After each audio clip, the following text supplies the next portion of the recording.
Ready? Okay, so let's call the meeting to order at 7:03. Here's somebody coming. So hold on a second. Welcome. Oh, now we can start. Sorry, I almost didn't make it. Yeah, not a problem. Glad you're here. So we need 3 pieces of paper.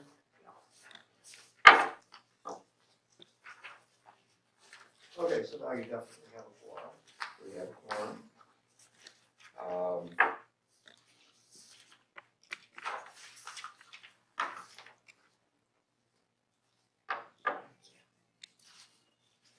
So let's everybody take a look at the minutes and see if there's any changes that you see that need to be made.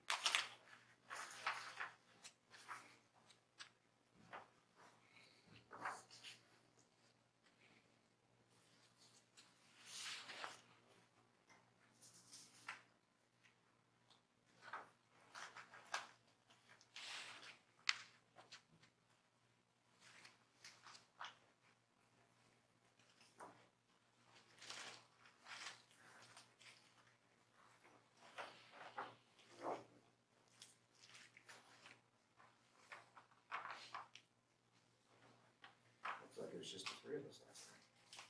Yeah. But nevertheless, Nevertheless, did you look at the minutes already? I sent those to the minutes. Had you looked at the minutes already? I have. Okay. So it's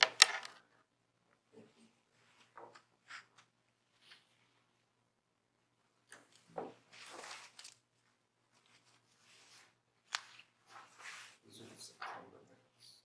Yes, That was our last one. I was sick in October. Did we had a meeting in October, didn't we? I'm sorry. I think you missed one last year. I missed October. Did we cancel that meeting, or did we not have? I was sick and I canceled You canceled it, okay. it. I was coughing on the phone when I called. Okay, I never cough. Do I, sweetheart? Never. All right, sensing that there are no changes or anything, anybody object to the minutes as they're written? All right, minutes are approved as written. Okay. Thank you.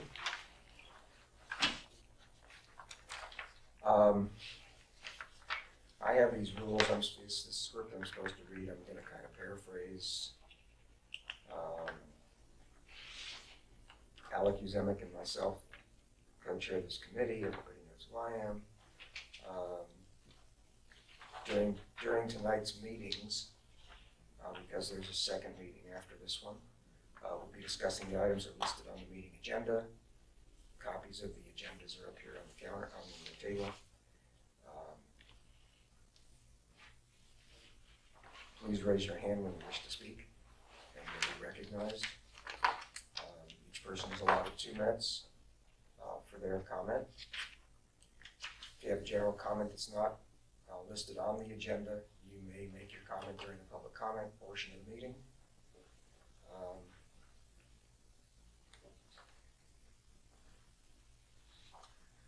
When a person is speaking, please be courteous and respectful because they're entitled to be able to say what they'd like to say. Should not be any other discussion in the room when somebody's speaking. If you feel the necessity to speak with somebody else in the audience, please take the conversation outside. We'll treat one another with respect. We will act with civility and decorum. Any competing viewpoints may be articulated without the need for inappropriate or uncivil action. So lastly, please silence your cell phones. Steve, are we calling Marge? Yes, as a matter of fact, I think that she's most concerned about the second meeting, but we could do that. We can call her now. Let me bring that. Thank you for reminding me. Question. What's going on with 2 meetings? Well, what happened was that there was something that a stakeholder wanted addressed this month, and it wasn't on our agenda. We still had time to add it to the agenda, so I added it to the agenda well within the 72-hour stipulated time. Yeah, that's a good idea. And I sent it in to Michelle. I also posted it, so we were in conformance with the Brown Act. Mm-hmm. However, the city, Power LA, likes to have the agenda as well, and because Michelle didn't open the email right after I sent it, she missed the time period within which she had to send it to the city. So, as a result, it didn't get posted on the website. And I called Dan and I said, what can we do? I said, can you have her post it? And he called her to do that, but then she came up with a better idea, and that is just have a special meeting, which we only have to notice 24 hours in advance. So we went back to the initial agenda. Exactly. Been there, done that. Yeah. Got We it. went back to the original agenda. Believe me. Yeah. And so there's 2 They meetings. told me when I started working for the state that every regulation, every little stipulation, every stupid thing you had to do is there because somebody screwed up. Yep. Yeah. Because somebody screwed up before, yes. No, that's the impeachment hearings. Yeah. Okay, I'm going to call Marge here real enough quick. said. Do you have her number? Yeah. Okay. 818-772. Oops, it got me off.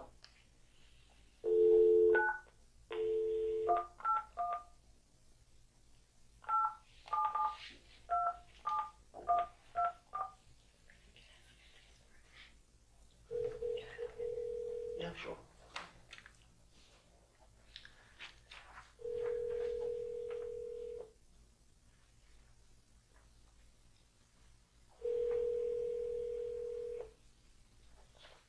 Hello, Hi Marge, it's Steve. How you doing?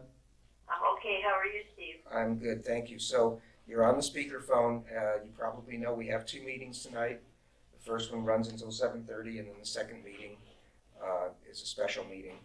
That's probably the one you're most interested in, but wanted to give you the choice to hear everything. So welcome. No, I didn't know there were 2, but that's fine. Okay.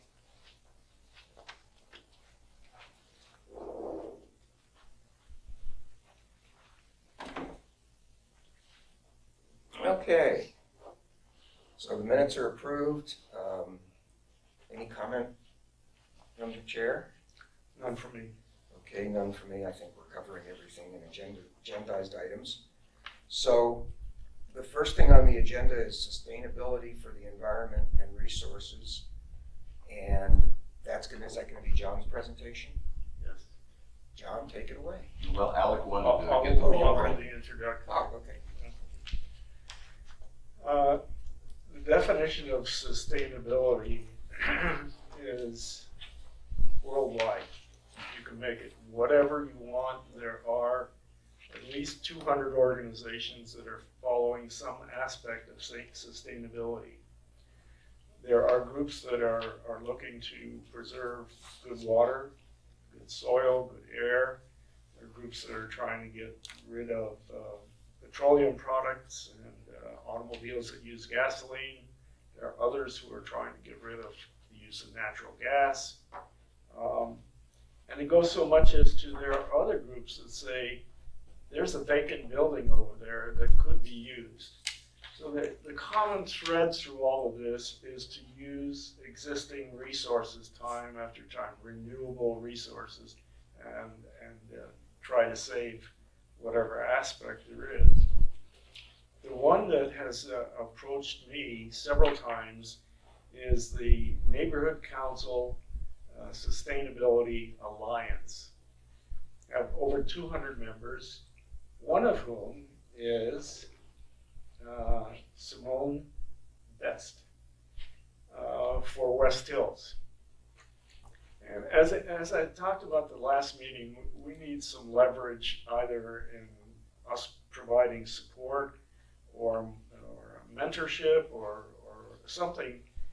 And the best way, I think, to leverage our capability is to join the sustainability organization, and we can decide if we're going to participate or lend them our name or those kind of things. So I found the organizations, I understand what they are.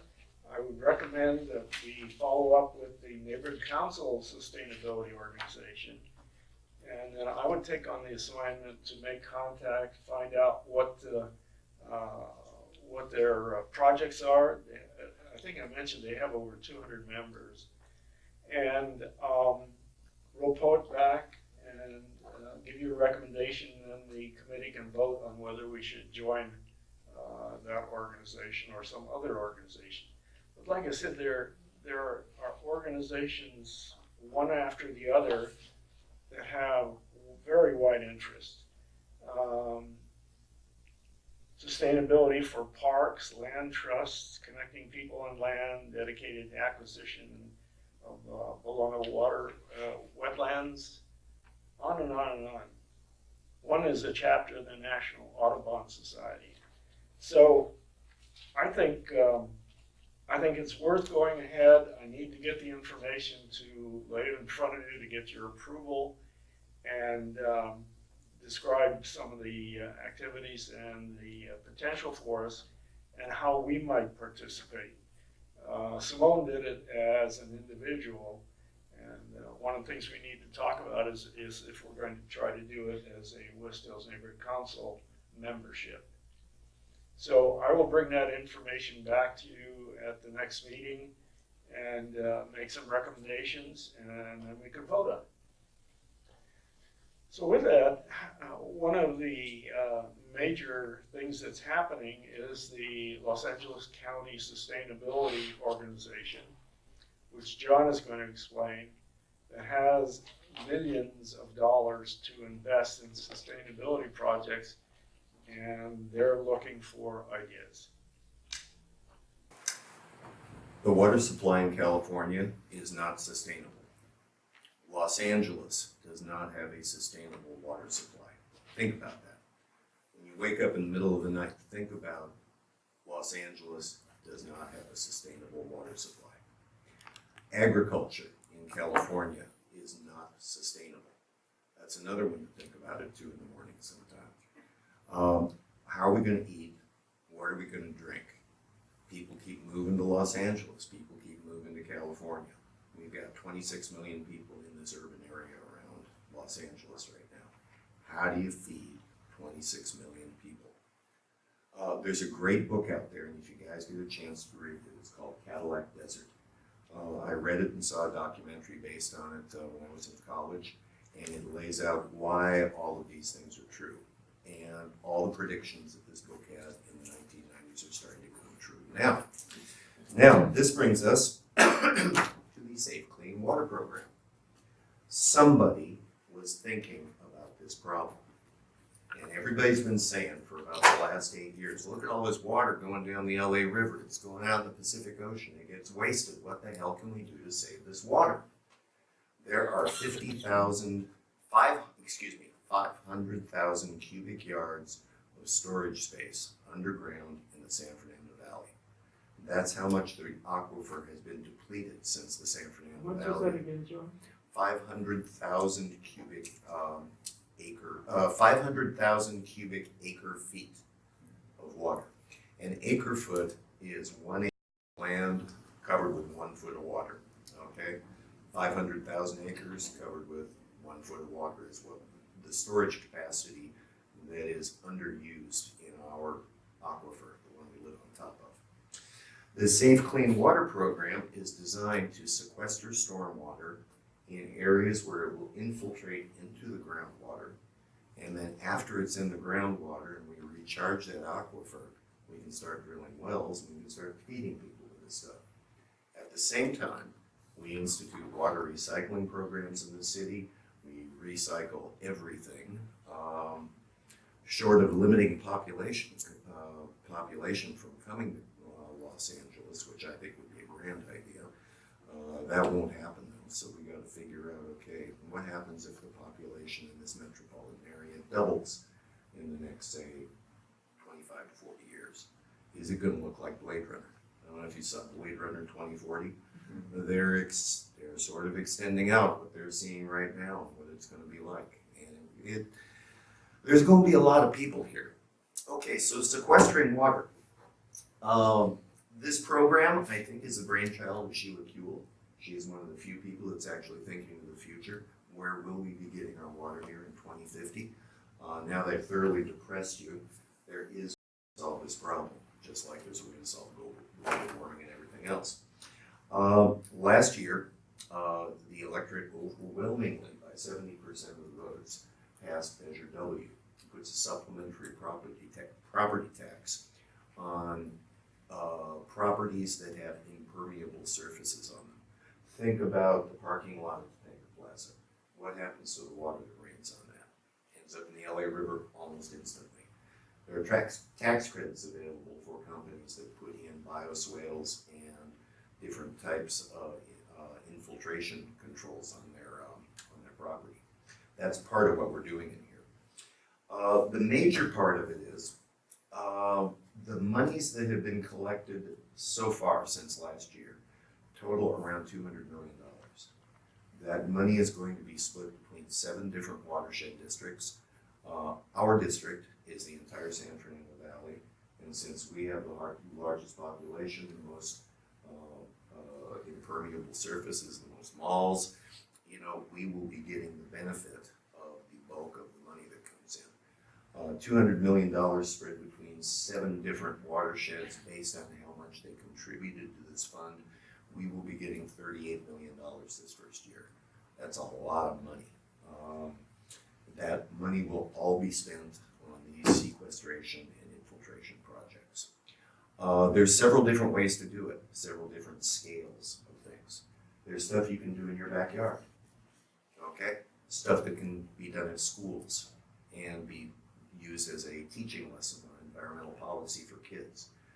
There's stuff we can do in a neighborhood basis, removing storm drains and putting in French drains instead, or French drains that put the water down into a central bioswale over in the public park over there. They did this in Glendale in an area. Apparently it's quite successful. None of the water gets into the LA River that drains off these streets. It all goes down to a park down by the LA River, and it ends up going down into the ground. All of this stuff works. The larger scale projects will be ones that cost millions of dollars. Think of something like the Malibu Lagoon. That was a $9 million project. Okay, it gives you an idea of the scope of the largest projects. The money will be spent, right now they're doing their very first call for projects. They want projects that already have feasibility studies done. They're looking for projects that are shovel ready. The MRCA, I believe, has a number of these projects. One of them is working big time in the Pacoima Wash. They're going to create a really nice wetland up there, and it'll be a park for people. Another good thing about this is if we put in something that will turn, say, a drainage that was all tangled into a park and retaining pools and make it a public park for people,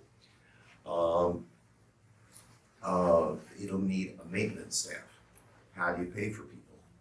We can intersect with Proposition H funds. Proposition H is designed to get people off the streets and provide them with employment. We're going to need gardeners, resource workers, maintenance people, people to clean out the toilets, people that water the plants, stuff like that. So this is employment for a lot of people around here on a permanent basis. It's a really good program. Now, how this affects our area and what West Hills here can do. There's something right down the street you guys can help me with. There's also a number of watersheds up here that are ripe to have this type of project put in.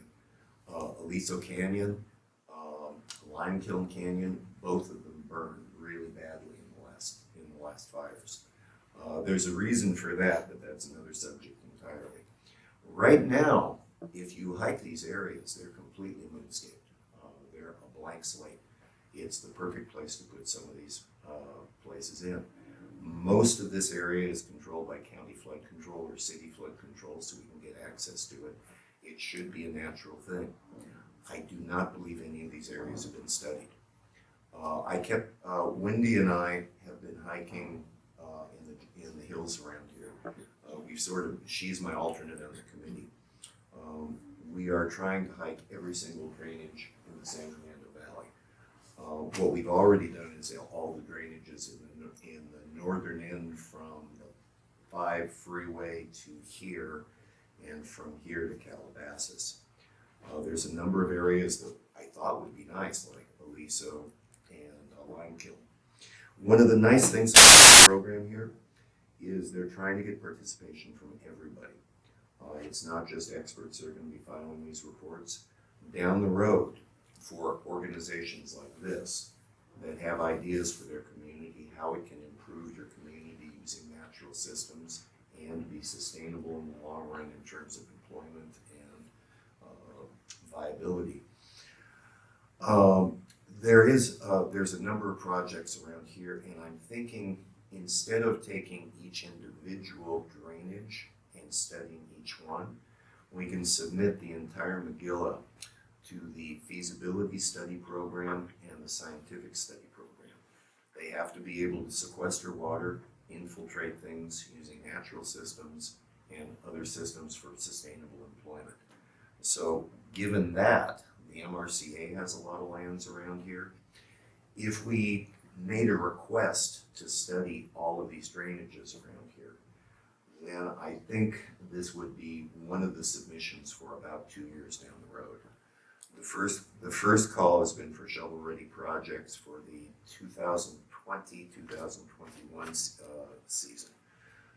I believe that those projects are going to go to municipalities and utilities that need infrastructure upgrades. And it seems like a natural thing to start with. They also want to go to, I want to say depressed communities, underserved communities, I think is the word they use. Places like Pacoima that doesn't have a very affluent community or an affluent tax base. We want to try to get stuff in there, intersected with other funds to give people employment. I believe our neighborhood is, the West Valley is pretty affluent, right? We're going to be down the pecking order, but in 2 to 3 years, that'll be the time for these feasibility and scientific studies to be done. And maybe in 2 to 3 years, we can start talking about some of these projects around here. Another project, like I say, right down the road, is in Dayton Canyon. The idea is to sequester water and have it infiltrate into the ground. The developer who put in those houses over there, as part of their construction requirements for their environmental EIS, they had to put in 3 detention basins that keep sediment from their construction from rolling into the LA River and clogging up the works downstream. Okay, they built these 3 basins. It's dammed off from the LA River, and it only flows into the LA River if these basins overflow. And they have overflowed on a couple of occasions when we had, I think it was a 6-inch rainfall 2 seasons ago, it overflowed. Anyway, those are scheduled to be taken out when the developer is finished. I've talked to the MRCA who holds the environmental easement for that rivershed. They love the idea. They think it would be fabulous. They could use a push from CD12, CD3, and probably this neighborhood council. If this committee and the neighborhood council would go on record saying they would support this program and a study of all of these drainages, focusing on Dayton Canyon, I believe that the MRCA could come up with a feasibility study for that within a year or so. That being done, 50% of the work there is already finished. All you got to do is fill it with dirt, put native plants in it, build a park. You know, that's where the funding would go. We're also, DWP has a very large presence on this on our steering committee. I'm going to be meeting with a couple of members of DWP about possible projects they may have stuff that we can do in the Chatsworth Nature Preserve that would not only enhance water sequestration and infiltration, but also really help the community because it'll look really cool. Yes? That kind of reminds me, I haven't heard anything about this in a long time. What's the status of the water in the Chatsworth Reservoir? The status of the Remember water. there was that, for a while, everybody was up in the air about there was no water in the pond. Oh, the ecology pond. Right. Yes. Well, it is filling in with silt at this moment.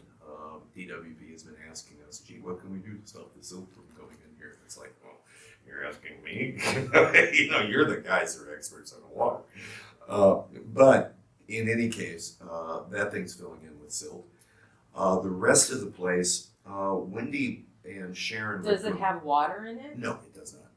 Oh, the ecology pond does, yes. Are they opening up that spigot? They are not. That is all runoff from the streets. It Really? did not dry up this summer because we had a very mild summer. Oh, okay. Yeah, it is filled now, but they are going to treat it as a vernal pond, and they will not be filling it in the summertime. Oh, that's too bad. Yeah. That being said, there's 93 acre feet a year in a normal 15-inch rainfall year that flows down Woolsey and Box Canyon into the western wetlands. Right now, that 93 acre feet goes directly into the LA River. Over what period of time? The entire rainy season. A guy who I know quite well, who does this for a living, says he could get a bulldozer out there in 2 days. He could alter the creek bed, so instead of draining directly into the LA River, it drains into the western wetlands, and then when the wetlands fill up, it'll overflow in the spillway into the LA River. That would sequester 4 acres worth of water for most of the season. That would be awesome, and it would be like having a second ecology pond. All of the that we would be building would be operational for migrating waterfowl. It would be filled with water during the seasons they'd be forth. So you got a great place for bird watching. It enhances natural systems. It's infiltrating water that's going to feed our grandchildren. I think it's a win-win all the way around. Yeah, Alex. If we were to form some kind of arrangement with you, we could perhaps start developing ideas. I think that's a great idea. Now this is another thing. I know we are all subject to the Brown 2 Act. minutes Now. to discuss. Yes. Okay. We are all subject to the Brown Act now, including me. I'm a county employee now, and when I speak about the committee, I'm subject to all the rules and regulations. I know that you guys have to notice meetings every 72 hours, and if there's a quorum, you guys can't talk about stuff on agenda items. I don't know. But I would love to take you guys on a hike up to Dayton Canyon. It'd be flat just along Roscoe. You can see everything from the road that you need to see, and just show you what the possibilities are, because this is a half-built project. I also really like your idea of going along with the Neighborhood Council Sustainability Committee. I think that those neighborhood councils are going to be very important to this program, and I would love to do a presentation to them on what this program is, what it does, and what type of projects we're looking for. If I could add something to what John has said. Several months ago, I spoke about groundwater, and it ties into this. The city of Los Angeles took 30% of their water supply from groundwater, county, I think, and that has gone down to 15% for various reasons, contamination and so on. And DWP under Mayor Garcetti has set the goal of getting that back up to 50% from groundwater by virtue of sequestration, but also from remediation of contaminated water that we have. It's a very big deal. But at the same time, what's driving that is that they do not believe the water supply is sustainable, which is what you've said. It's affected by drought. It's affected by growing populations that will be competing for the water supply. So we got a real problem, and this is a very real project that you're on. I appreciate it, John. Yes. I would like to make 2 comments, please, about Chatsworth Nature Preserve. number one, I've attended numerous meetings over the last decade with LEDWP about the nature preserve. So there's two different areas. There's the ecology pond, which has been addressed. I have believed that the ecology pond should be filled and be available when we have fires like the Woolsey fire. I think we would have been much better off if we had the ability, because right now we've got the helipad there and the planes actually have to land and tie in right here in West Hills. We had approved when I was on the board that helipad. The other thing was BFI had to put in a wetlands project in our portion because we have 60% of the nature preserve. And that money was put aside to do a wetlands project just kind of near the helipad. But I don't know that it ever went anywhere. It went into a parks fund and stuff like that. And so that should be, you guys as a board should be looking at the wetlands project, whatever happened to that. But again, I would like to encourage water, if we can get water to fill the ponds so that it's available, because the fires are a new norm for us, unfortunately. And I was thinking about it, whether it was the Getty fire or the fires sometimes we see them in Chatsworth, we're seeing them everywhere. In fact, they just caught someone in the past few days that was starting fires. I think it's at Sage Ranch or something like that. So we need to have water available, and I think that would be a good place. Good. So, go ahead. John, you were talking about Dayton Canyon. Are they still holding water in those 3 ponds? No, it drained, it infiltrated into the ground over the summer. Okay, because after the fire, the rain runoff, we had a huge rain after the fire, measured lead at 10 times above normal in Dayton Canyon. Who measured that and where did you get the information? It's Boeing information. Okay. I have So- I have a question about All that, right, let's please. do one at a time, please. Are you finished, Bonnie? No, What do you want me to say? no, I wanna know, are they still holding it? You said they were gonna give that up? The ponds are still there. They are there to sequester water during the rainy season and sequester sediment, to keep sediment from rolling down the Los Angeles River. They don't want the sediment to come up the works down below, so they built a dam around the LA River opening, and they put 3 detention ponds. After every winter, they come in with bulldozers, bulldoze it out, and cart away the stuff that was carried down. I don't know where they take it. I have no idea if they've done any environmental Anyway, I testing. just wanted to point out that the water measurements of the rain brought in 10 times the level of lead, and there is no safe level for children. And in Bell Canyon, it brought in 17 times the level of lead. So how do you want me to respond to this? I'm just telling you that, to me, it's dangerous. Okay, The level of lead. thank you. The level of lead that you're using as a reference, what is that level? 10 times in Dayton I Canyon, understand the 10 times, what's 10 times what level? I have no idea, no safe level. No safe level for children on lead. Then Bonnie, this is not the place to be taking that. You should take it to DTSC and have them close down Dayton Canyon. We're getting off topic a little. Yes. Thank Thank you. I'd actually like to address this issue. Actually, this is very important. So NBC News had a report on that I questioned that brought up these levels. Now, Shar Rothstein was at the meeting in Calabasas in July. I went to the site for the Boeing expert stormwater meeting with the the water board staff in July.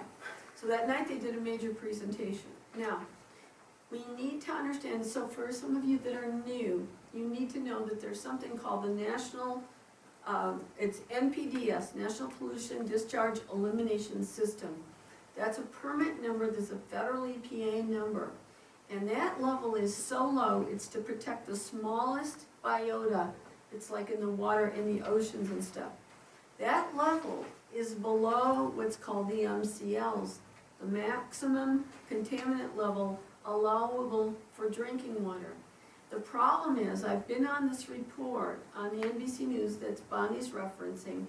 It doesn't explain on their website which exceedance it was. Was it the NPDS limit or the drinking water limit? So it's something that I am actually researching. I was doing this afternoon. So it's what it does is it creates alarm in the community. Now, number one, the lead, I just want to say this, the lead is naturally occurring at the site, number one, and in all of our everywhere we live, lead is naturally occurring, number one. Number two, I was in a car with Bonnie when we were with the federal EPA back between 2010 and 2012, and she made a statement to the federal EPA contractor that her husband designed the shooting range, which is on the perimeter of Sage Ranch. She said, jokingly, she said, my husband designed this shooting range, maybe he should be a responsible party. So what I'm saying is, one of the problems they've had at Santa Susana is the ongoing cleanup of the lead shot and clay pigeons, because every time we have a big storm event, they have to clean up, they find more lead shot and clay pigeons exposed.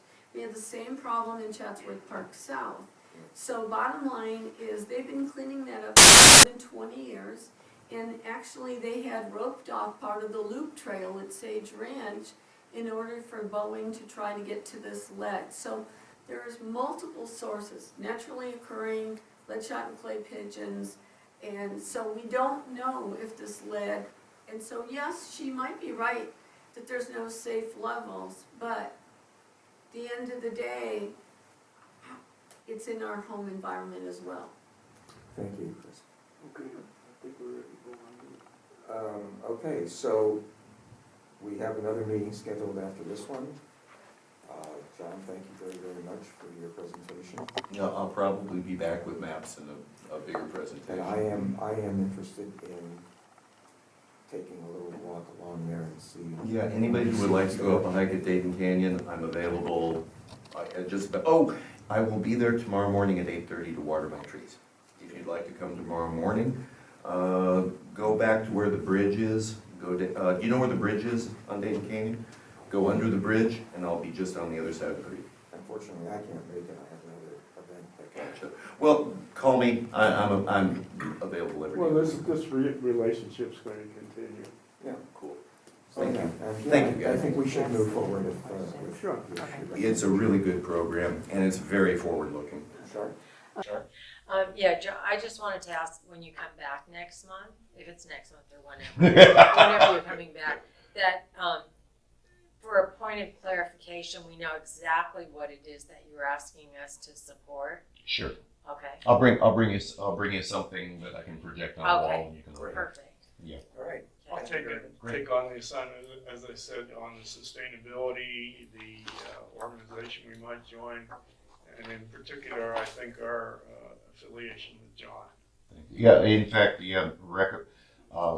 if you can, recommend me to the Sustainability Council. I'd very much like to address it there too.